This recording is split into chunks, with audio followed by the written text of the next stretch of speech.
Hello everyone, and welcome to a more impromptu video of mine. I first want to apologize for my long absence. I've been very ill these past few weeks. It's been some sort of combination of the flu and bronchitis, and my day job makes it super difficult to recover.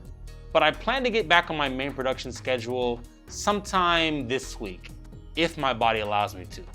However, even with me being under the weather, I still felt the pressing need to make this video ASAP.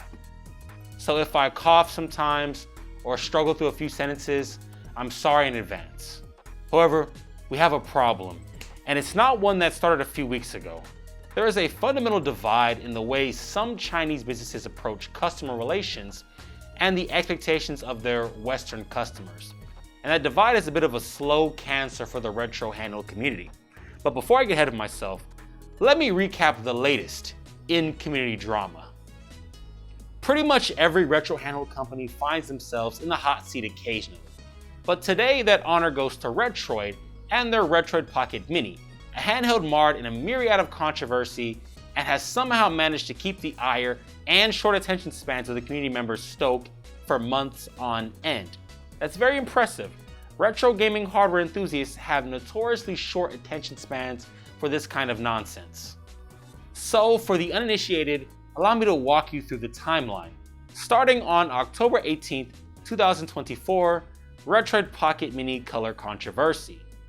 Retroid officially acknowledged a manufacturing issue where some Pocket Mini units, particularly the orange variant, were shipped with an incorrect color scheme. The affected units had a gray front panel instead of the advertised white front with orange accents. Now, Retroid responded swiftly, correcting the issue for the unshipped units and offering existing customers a choice. Keep the incorrectly colored unit with a $15 refund or return/exchange it free of charge. This marked one of the first controversies surrounding the device before the screen issue surfaced. A bit of a canary in the coal mine, if you will. Which brought us into early 2025, where investigations and attempts to resolve this first came to light.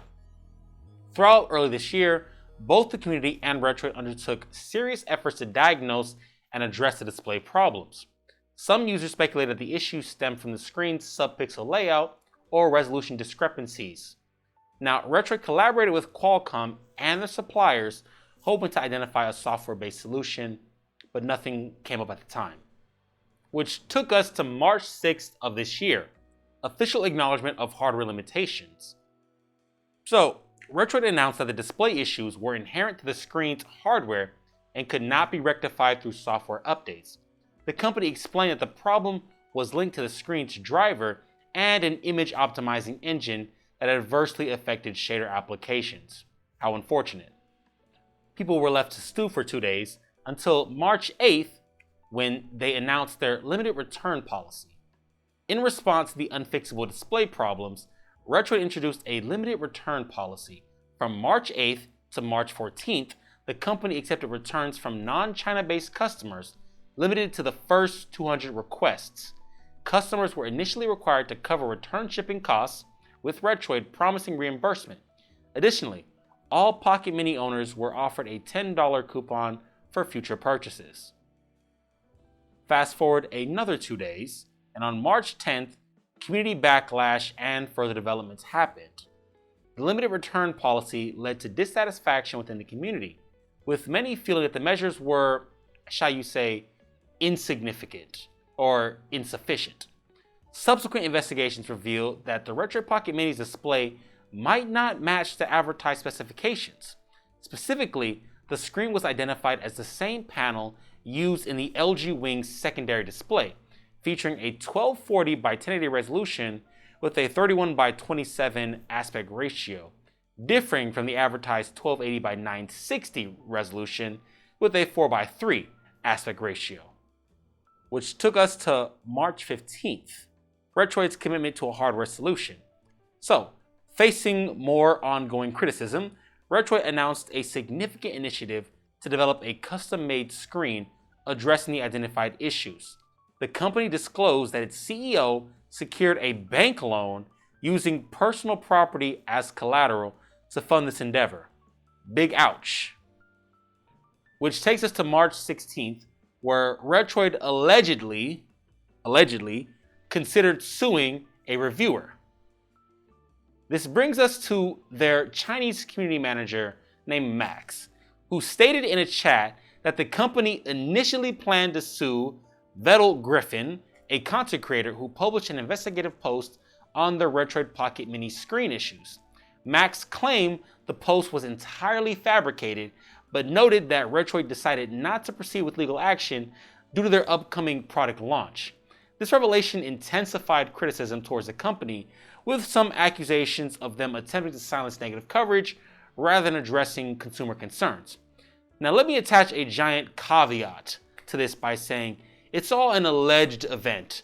I was not able to reach out to any of the parties involved and get any sort of comment, and I also couldn't find the original post that the content creator made. But I have seen similar sentiments from other community managers like GPT Wins, so it's not out of the realm of possibility. If there's any Mandarin-speaking viewers in my audience, I'd love some help verifying the authenticity of these messages. So where does that leave us? Well, as of March 16th, 2025, Retroid is actively working on the new screen solution.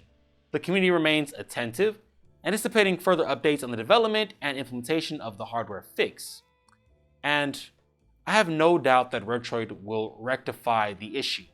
But this whole saga is a symptom of a much larger problem, that cultural chasm between Chinese businesses and American consumers. It seems the relationship between the two has become more fraught and adversarial as the years go on.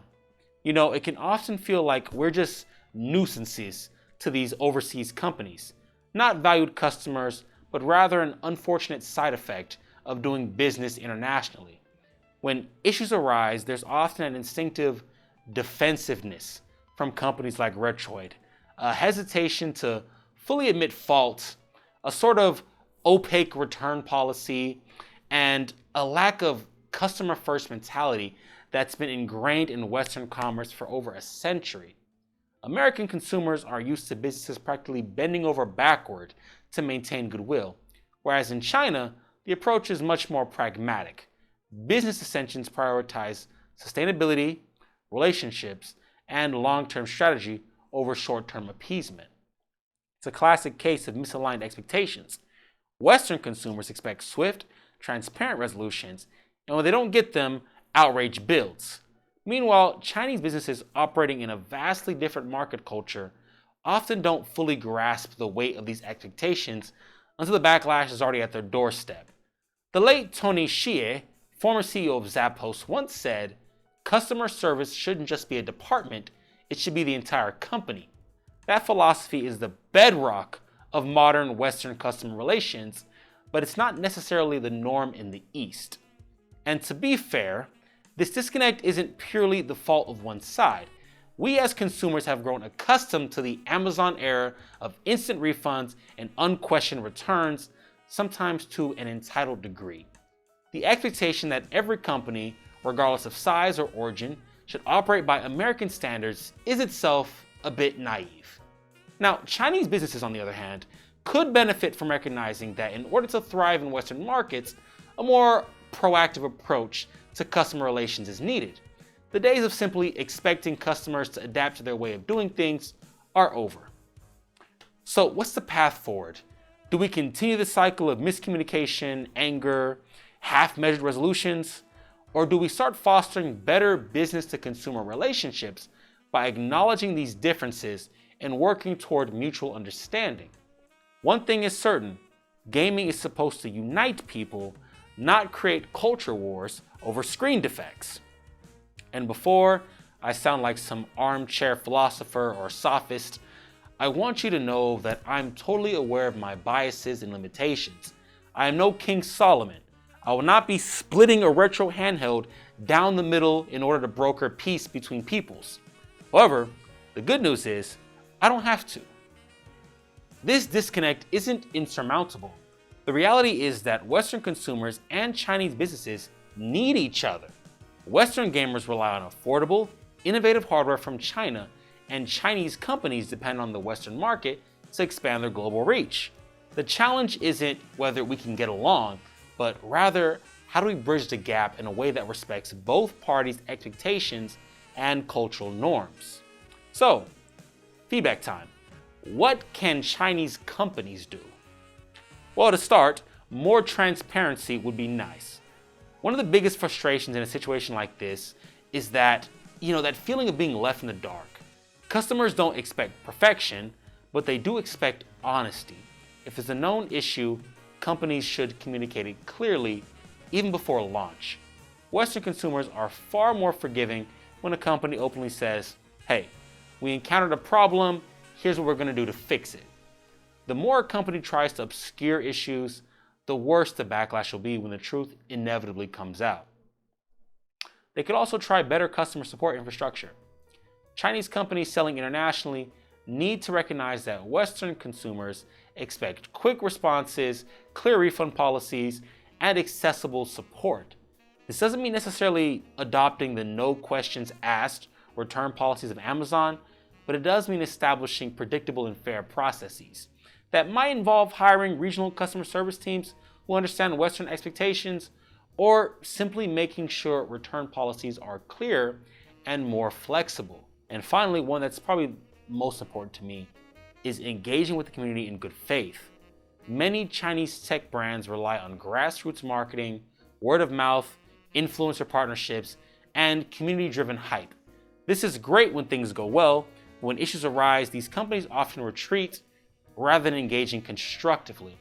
A shift towards participation rather than damage control would go a long way. Now, imagine if instead of quietly imposing a 200-unit return limit, Retroid had opened up discussions with major tech reviewers and communities to brainstorm a real solution. The response would have been night and day. But that's enough picking on our friends from the Far East. What can we as Western consumers do? First off, recognizing cultural differences. This doesn't mean accepting poor customer service, but it does mean acknowledging that Chinese companies aren't intentionally trying to be dismissive. Their business culture is rooted in different priorities: long-term relationships, avoiding public loss of face, and minimizing unnecessary losses. If we understand this, we can approach complaints with a level of patience and strategy rather than immediate hostility.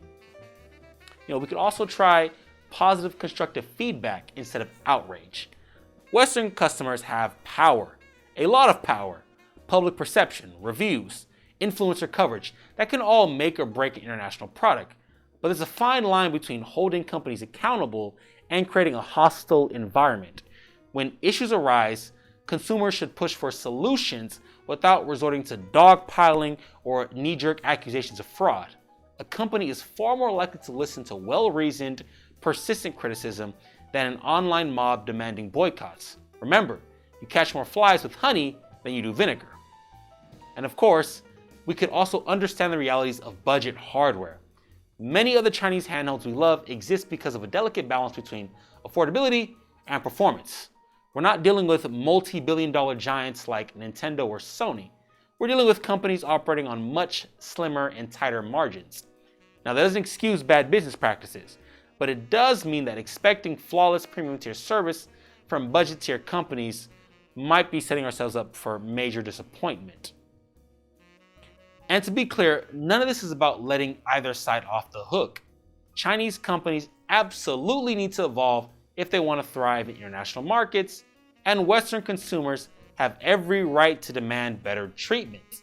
But the key to improving this relationship isn't more hostility, it's better communication, mutual respect, and a willingness to understand where each side is coming from. At the end of the day, we all want the same thing: innovative, well-made, and fairly supported products. If both sides can meet in the middle, companies embracing transparency and consumers tempering their expectations with cultural awareness, we might just see a future where these controversies become the exception rather than the norm. But that's enough sophistry and rambling for today. Until next time, everybody, I'm the sick Silicon Fox, signing out and saying ciao.